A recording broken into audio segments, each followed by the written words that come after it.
que foi que a linha disse para a agulha? Ué, mas linha e agulha não falam? Mas no conto Um Apólogo de Machado de Assis, elas falam. E a gente vai falar sobre esse conto agora nesse vídeo.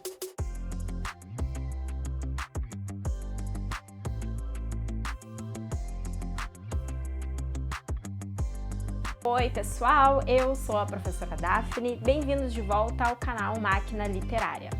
O conto Um Apólogo de Machado de Assis tem como personagens uma linha e uma agulha. São objetos, não são seres animados. Isso caracteriza o gênero textual apólogo, em que a gente tem como personagens com sentimentos e pensamentos de seres humanos, objetos, quaisquer objetos do cotidiano, qualquer objeto do nosso dia a dia. Falando em dia a dia, o gênero apólogo normalmente traz situações do nosso cotidiano, situações entre os personagens, então a narrativa geralmente é bem dialogada e isso torna ela muito interessante, pois existe diálogo, conversa entre objetos do cotidiano. E uma das características também do apólogo é trazer uma lição moral no final da história, certo? É um pouco diferente da fábula, que também traz um ensinamento, porém a fábula tem como personagens apenas os animais, enquanto o apólogo pode ser qualquer objeto do cotidiano. Bom, vamos fazer a leitura. Esse conto é bem curtinho, então eu acho que super vale a pena a gente ler esse conto juntos, tá? E o início desse conto é bem típico de histórias como fábulas, contos muitas vezes até infantis, porque começa justamente com Era uma vez. Era uma vez uma agulha que disse a um novelo de linha: por que está você com esse ar toda cheia de si, toda enrolada, para fingir que vale alguma coisa neste mundo? Então a agulha parece que já começa a provocar a linha, sem motivo aparente. E a linha simplesmente diz: deixe-me, senhora. E assim começa o diálogo entre as duas. Que a deixe por quê? Porque lhe digo que está com um ar insuportável? Repito que sim, e falarei sempre que me der na cabeça. Que cabeça, senhora? A senhora não é alfinete, é agulha. A agulha não tem cabeça. Que lhe importa o meu ar? Cada qual tem o ar que Deus lhe deu. Importe-se com a sua vida e deixe a dos outros. Mas você é orgulhosa? De certo que sim. Mas por quê? É boa. Porque coso? Então os vestidos e enfeites de nossa ama, quem é que os cose, senão eu? Você, esta agora é melhor. Você é que os cose? Você ignora que quem os cose sou eu e muito eu? Você fura o pano, nada mais. Eu é que coso, prendo um pedaço ao outro, dou feição aos babados. Bom, então, para a agulha e para a linha, qual é o ponto principal da discussão das duas? Quem cose? Cose, no caso, coser, né, significa costurar. Então, quem é que realmente costura? Quem faz a costura e que realmente importa num vestido, numa roupa, enfim. Elas começam a discutir quem é mais importante nesse serviço de costurar, que é juntar, que nem diz assim, ó, juntar um pedaço ao outro, dar feições aos babados, juntar as coisas, juntar os tecidos e estar ali entre eles e tudo mais. Então, elas estão questionando o sentido do valor de cada uma da outra, né? Então, a agulha afirma que o serviço, né, que o valor dela é mais importante, enquanto a linha tem plena certeza que o valor dela é maior. Sim, mas que vale isso? Eu é que furo o pano, vou adiante, puxando por você que vem atrás, obedecendo ao que faço e mando. Também os batedores vão adiante do imperador. Então, a linha aqui se acha muito mais importante que a agulha. Você, imperador? Não digo isso, mas a verdade é que você faz um papel subalterno, indo adiante. Vai só mostrando o caminho, vai fazendo trabalho obscuro e ínfimo. Eu é que prendo, ligo, ajunto. Estavam nisso quando a costureira chegou à casa da baronesa. Bom, o que acontece aqui? A gente está tão mergulhado no diálogo entre a agulha e a linha que a gente esquece completamente do narrador. E o narrador simplesmente fugiu, sumiu. Ele começou a apresentar a narrativa para nós lá no início. Era uma vez uma agulha E agora ele reaparece, dizendo: não sei se disse que isso se passava em casa de uma baronesa. Então o narrador aparece do nada, só para relembrar a gente que existe um fundo narrativo em todo esse diálogo entre a agulha e a linha. Que tinha a modista ao pé de si para não andar atrás dela. Chegou a costureira, pegou do pano, pegou da agulha, pegou da linha, enfiou a linha na agulha e entrou a coser. Uma e outra iam andando orgulhosas pelo pano adiante, que era a melhor das sedas, entre os dedos da costureira, ágeis como os galgos de Diana, para dar a isto uma cor poética. Enfim, e dizia a agulha. Só um detalhe bem importante aqui. Aqui a gente tem aquele efeito de intertextualidade que o Machado de Assis sempre utiliza nos seus contos, nos seus textos. Quando ele fala galgos de Diana, ele está fazendo uma referência à mitologia grega, e a Diana tem cães, tem cachorros, e os galgos seriam os cachorros, e a comparação é entre os cachorros e os dedos da costureira. Então os cachorros, os cães, os galgos de Diana são muito ágeis assim, e os dedos da costureira são igualmente muito ágeis. Bom, e a linha e a agulha não param de se cutucar, né? Então a agulha começa falando: então, senhora linha, ainda teima no que dizia há pouco? Não repara que esta distinta costureira só se importa comigo? Eu é que vou aqui entre os dedos dela, unidinha a eles, furando abaixo e acima. A linha não respondia nada, ia andando. Buraco aberto pela agulha era logo enchido por ela, silenciosa e ativa, como quem sabe o que faz e não está para ouvir palavras loucas. A agulha, vendo que ela não lhe dava resposta, calou-se também e foi andando. E era tudo silêncio na saleta de costura. Não se ouvia mais que o plique, plique, plique, plique da agulha no pano. Caindo o sol, a costureira dobrou a costura para o dia seguinte. Continuou ainda nesse e no outro, até que no quarto acabou a obra e ficou esperando o baile. Veio a noite do baile e a baronesa vestiu-se. A costureira, que a ajudou a vestir-se, levava a agulha espetada no corpinho para dar algum ponto necessário. E enquanto compunha o vestido da bela dama e puxava a um lado ou outro, arregaçava daqui ou dali, alisando, abotoando, acolchetando a linha para mofar da agulha, perguntou-lhe: ora agora, diga-me, quem é que vai ao baile no corpo da baronesa, fazendo parte do vestido e da elegância? Quem é que vai dançar com ministros e diplomatas enquanto você volta para a caixinha da costura? Ou a caixinha da costureira, antes de ir para o balaio das mucamas? Vamos, diga lá. Parece que a agulha não disse nada. Bom, então até esse momento a gente consegue perceber claramente o quanto a linha valorizava muito o seu trabalho, mas ela se sentia muito superior à agulha. A agulha valorizava bastante o próprio trabalho, né? Ela tinha certeza do valor que ela tem, e quase que coloca como o trabalho dela, a agulha coloca como o trabalho dela, quase que assim o fundamento da própria vida, né? E apesar disso, a linha não reconhece o valor da agulha, porque a linha parece que está cansada já de ser cutucada pela agulha sempre, que questiona muito o orgulho que a linha sente do próprio trabalho. E a linha não esconde que ela sente esse orgulho do trabalho dela, e sendo que ela acaba mostrando para a agulha que, afinal de contas, quem acaba usufruindo do serviço da costureira é a própria linha, como se aqui, nesse trecho, nesse último parágrafo que a gente leu, a linha definisse para a agulha e convencesse a gente, leitor, de que o trabalho da linha é mais importante do que o da agulha, porque é aquele que vai usufruir de todas as benesses, né, desse serviço da costureira.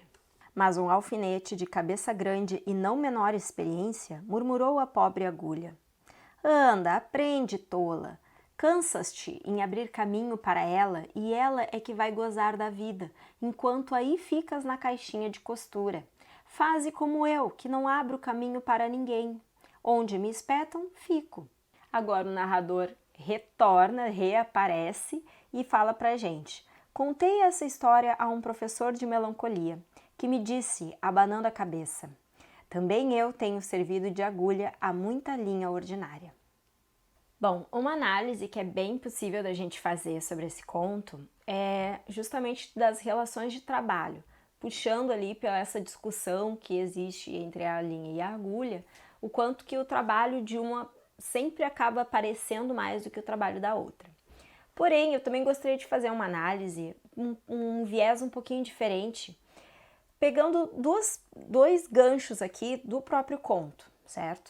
O primeiro gancho é esse personagem que aparece, que é um personagem que tem uma fala, que é o professor de melancolia. O detalhe importante aqui é que é um professor, tá? E o outro gancho é justamente o gênero narrativo que o Machado de Assis escolheu aqui, um apólogo. É uma história, e essa história a gente poderia simplesmente, a gente poderia tranquilamente encontrar essa história sendo contada em escola. Então, talvez aqui a gente possa fazer um viés. Ao invés da gente pensar lá nas relações de trabalho, a gente pode fazer uma interpretação pensando nas relações dentro de uma escola, as relações dos alunos, relação dos professores, e pensar assim dessa maneira, né? Então vamos pensar nas significações possíveis da linha e da agulha. A linha, a gente sabe que tem uma função muito importante para qualquer peça de roupa, né? Então, que realmente a linha acaba juntando uma peça a outra, né? Um pedaço de tecido ao outro para formar uma camisa, uma calça, enfim. Então, a linha realmente é muito importante. Mas sem a agulha seria muito difícil que esses pedaços de pano pudessem ser unidos, né? Talvez alguma outra técnica, mas quando a gente fala em costura, a agulha é fundamental. E a linha, a gente pode pensar em linha como linhagens, como várias linhagens. São vários tipos de pessoas que agem de forma que tem comportamentos ordinários, que tem conduta ordinária. E pensando nos detalhes também, né? A linha, dependendo do tipo do tecido que vai ser costurado, a linha também é muito importante que ela combine com o tecido. Então, essa combinação de linha com tecido também é muito importante. Parece que isso também agrega valor à importância, né, da linha na costura. Por outro lado, a agulha também pode ter diferença de tamanho, pode ter diferença de espessura.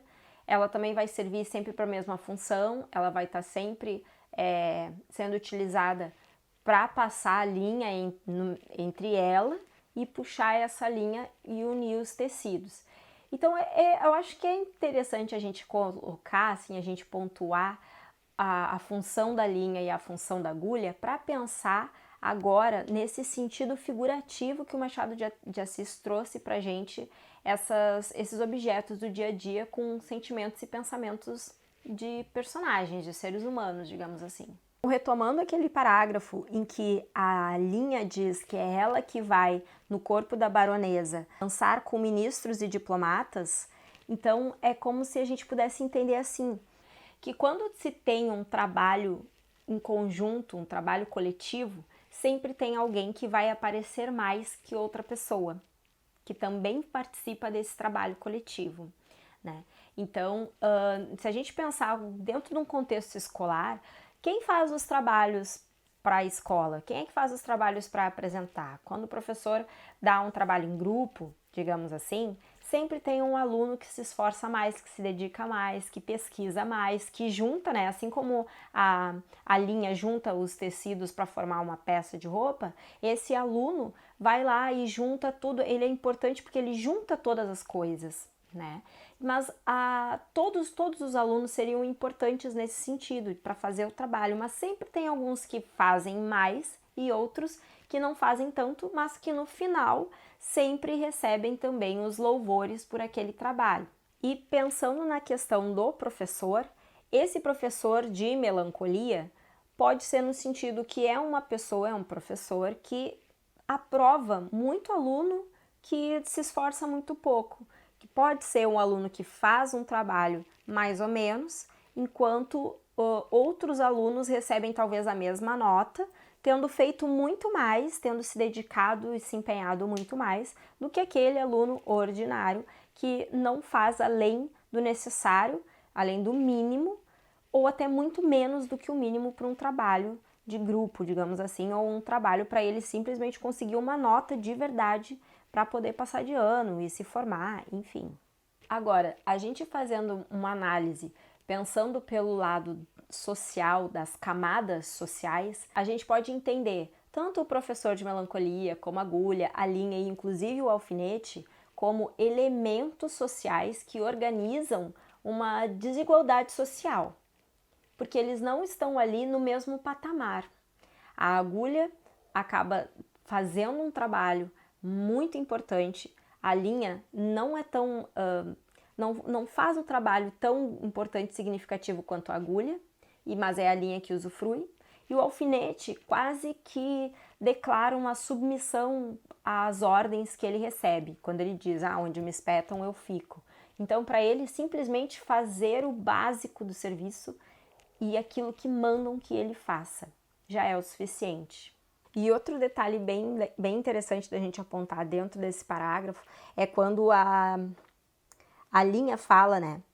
Enquanto você volta para a caixinha da costureira antes de ir para o balaio das mucamas. Então, só o fato de dizer antes de ir para o balaio das mucamas já é aqui uma depreciação absoluta do trabalho das mucamas e dos instrumentos de trabalho que as mucamas utilizam.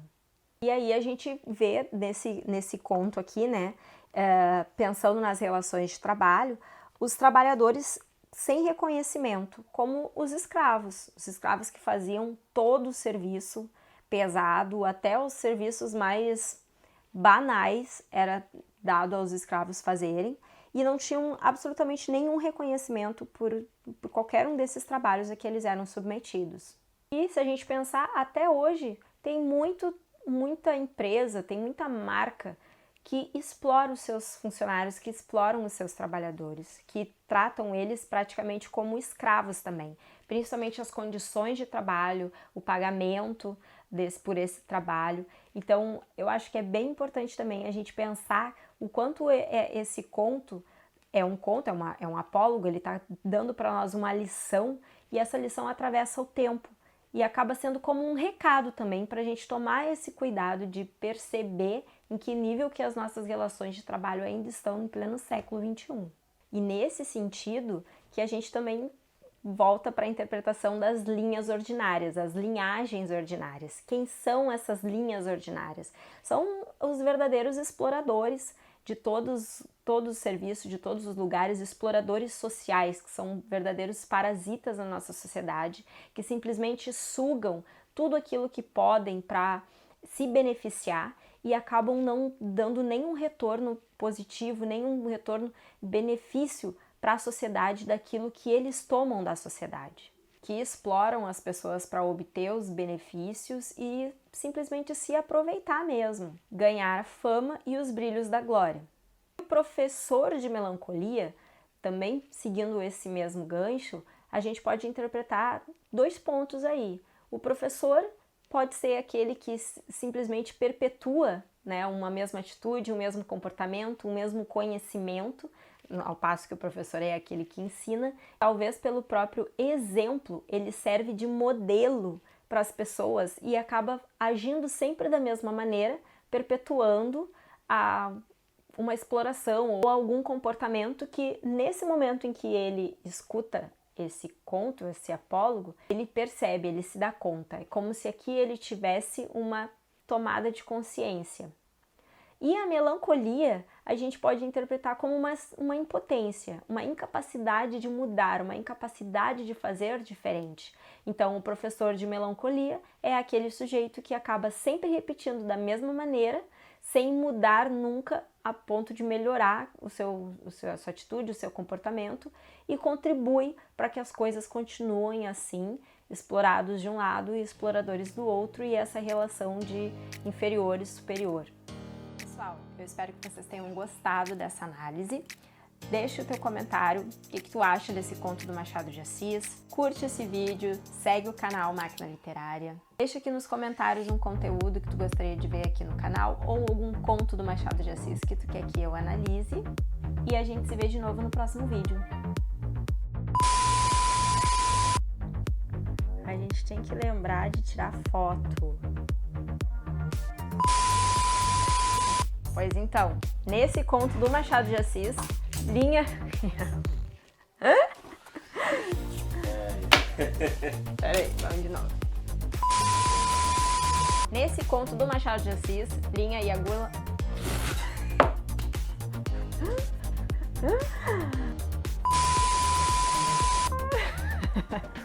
Sabia? Eu não ia perder. Perdeu tempo, hein? Não se ouvia mais que o plique, plique, plique, plique da agulha no pano. Caindo o sol, a costureira...